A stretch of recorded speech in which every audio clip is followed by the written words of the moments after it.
এই হচ্ছে আমাদের গ্রামের রাস্তা। এটা বিগত কিছুদিন আগেও মাটির রাস্তা ছিল, এখন ইট বসানো হয়েছে। কত সুন্দর পরিবেশ। এই যে দূরে বিলটি দেখা যাচ্ছে, এটা হচ্ছে বিল। বর্ষার সময় এই জায়গাতে প্রচুর পরিমাণে পানি থাকে এবং এই পানিটা এই পর্যন্ত ওঠে, অর্থাৎ এই রাস্তার কাছাকাছি এই যে জমিটা দেখতে পাচ্ছেন, এই জমিতে পানি উঠে যায়। প্রচুর পরিমাণে মাছ মানুষ ধরে, এখানে প্রচুর মাছ পাওয়া যায় এলাকায়। ওই যে দূরে দেখা যায় হচ্ছে বিল, এই বিলের নাম হচ্ছে বেলাই বিল। আমাদের শৈশব কৈশোর এই জায়গাতেই আমরা এখানে বেড়ে উঠেছি।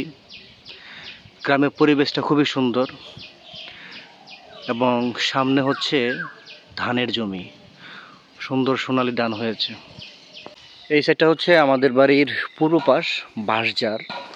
আমাদের এলাকায় প্রচুর পরিমাণে বাঁশঝাড়, আশেপাশে ম্যাক্সিমাম জায়গাতেই বাঁশঝাড় দেখা যায়, প্রচুর বাঁশঝাড়। যেখানে অনেক বড় বাঁশঝাড় ছিল, এগুলো আস্তে আস্তে কমে গেছে।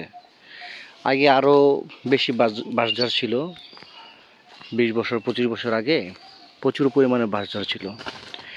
এটা বাড়ির পূর্ব সাইড। ওই দেখুন একটা পাখি দেখা যায় কিনা, খেলা করতেছে। ঘুঘু পাখি, হ্যাঁ ঘুঘু পাখি বসে আছে ডালে। দারুণ একটি মুহূর্ত। বাড়ির ঠিক পূর্ব পাশে এই জায়গাটা, এখানে ফসলের চাষ করা হয়, বিভিন্ন ধরনের ফসল। বিশেষ করে ধানটা হয় আমাদের এলাকায় বছরে একবার, অর্থাৎ গাজীপুরের কালীগঞ্জ উপজেলায় বছরে একবারই ধান হয়। আর অন্যান্য ফসল হয়। বছরের অধিকাংশ সময় থাকে হচ্ছে পানি। ওই যে দূরে যে বিলটা দেখতে পাচ্ছেন, এই বিলটার নাম হচ্ছে বেলাই বেলাই। দূরে কিন্তু দেখা যাচ্ছে কুয়াশার মতো। এখন কিন্তু প্রচুর গরম। গরমের মধ্যে কিন্তু সময় পাস হচ্ছে। একটা তাল গাছ দেখতে পাচ্ছেন, এই তাল গাছটা বয়স মোটামুটি দীর্ঘদিন। তো কিছুদিন আগে সে পটল তুলেছে, চলে গেছে।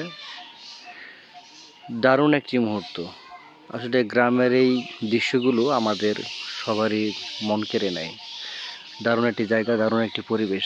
এই দেখুন, এই গাছগুলো বিগত কয়েক বছর আগেও ছোট ছিল, এখন মাশাআল্লাহ অনেক বড় হয়ে গেছে।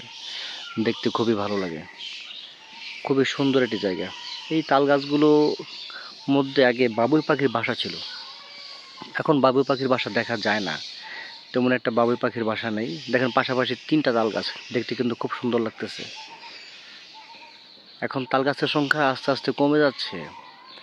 গ্রামে অঞ্চলে আগে প্রচুর পরিমাণে তাল গাছ ছিল, তো সেই তুলনায় বর্তমানে আমাদের গ্রামে মোটামুটি ভালো তাল গাছ আছে। দেখেন এই 3টা তাল গাছের পিছনে কিন্তু আরও কিছু তাল গাছ রয়েছে। কত সুন্দর সুন্দর তাল গাছ। এই যে এই পাশে কিছু তাল গাছ আছে। এই সমস্ত দৃশ্যগুলো আমরা শুধুমাত্র গ্রামেই পাই, শহরে কিন্তু এগুলো পাওয়া যায় না।